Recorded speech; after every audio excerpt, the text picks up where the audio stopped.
Those who oppose letting Gazans escape war want Gazans to keep making war. After US President Trump's comments on allowing Gazans to leave, Israel's Prime Minister Netanyahu asked, "The actual idea of allowing Gazans who want to leave, I mean, what's wrong with that? They can leave, they can then come back. They can relocate and come back. What is wrong with that?" Israel's defense minister made the point even clearer. Countries like Spain, Ireland, Norway, and others, which have leveled false accusations and blood libels against Israel over its actions in Gaza, are legally obligated to allow any Gaza resident to enter their territory. Their hypocrisy will be exposed if they refuse to do so. Think about it. Refugees from war and other crises around the world are aided in resettling elsewhere.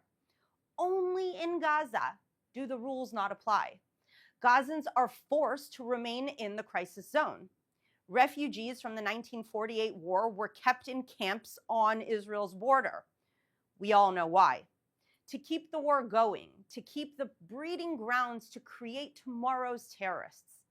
Instead of aiding Gazans in resettling safely, UNRWA's job has been and continues to be to keep them at war. The world must stop its hypocrisy, stop supporting UNRWA's forever refugee agenda, and stop using Gazans as pawns in a forever war to destroy Israel. Israel and the US say they'll stop Iran from obtaining nuclear weapons for its war on them both. The New York Times reported that Iran is preparing to race to a nuclear weapon. Israel's Prime Minister Netanyahu said, "Iran regularly says that their goal is not just to conquer the Jewish state, but the Middle East and go beyond that, also blackmailing the US with nuclear weapons." This is what US President Trump said. "We're not going to allow them to have a nuclear weapon. It's very simple." Iran calls Israel the little Satan. To Iran, the US is the great Satan.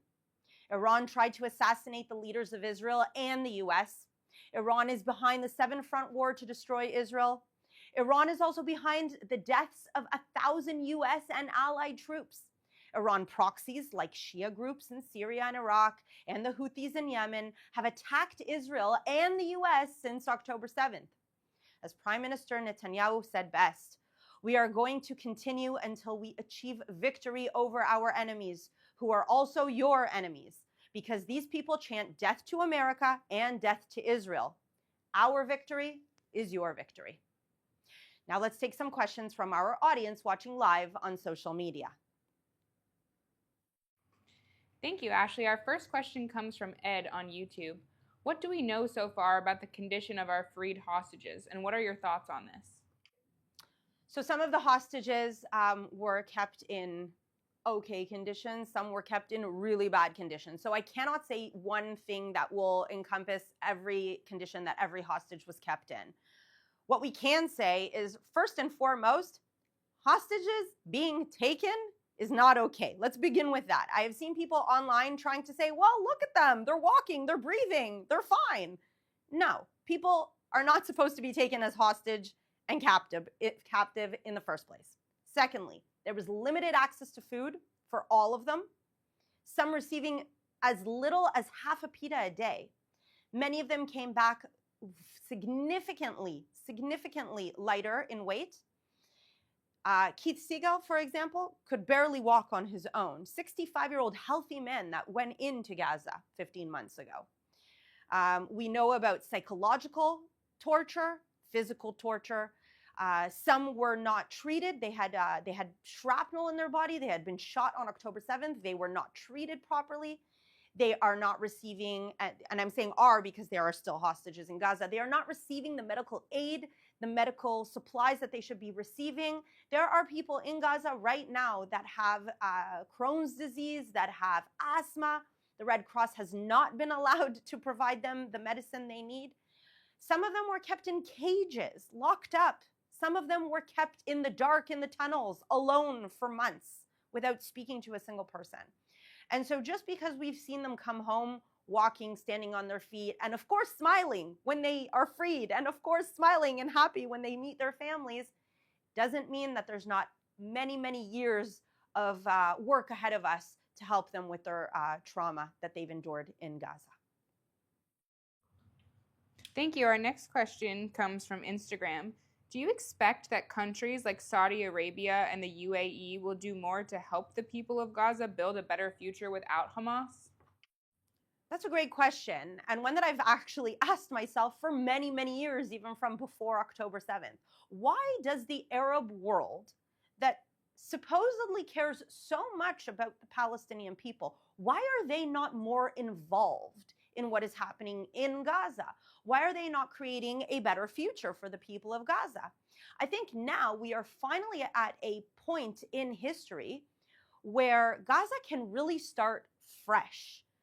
The Arab world, in my opinion, should come in and help make sure that Hamas does not control, that any radical jihadist organization does not control the Gaza Strip, so that the people who do want to live in peace can do so, so that the money that hopefully we should see come into Gaza to help rebuild Gaza will come from sources like Saudi and the UAE, and not Qatar and Turkey, countries that want to bring destruction to the state of Israel.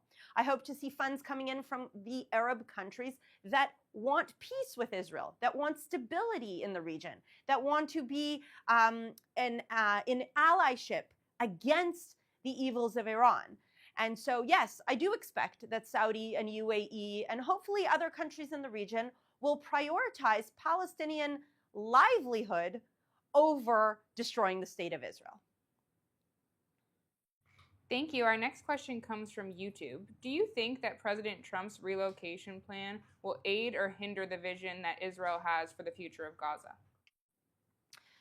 So I've seen a lot of talk online and a lot of jokes and a lot of memes, of course, about Trump and his plan, because this plan is certainly very different to anything we've ever seen before, especially coming out of an American administration. Now, I personally don't think it's such a crazy plan.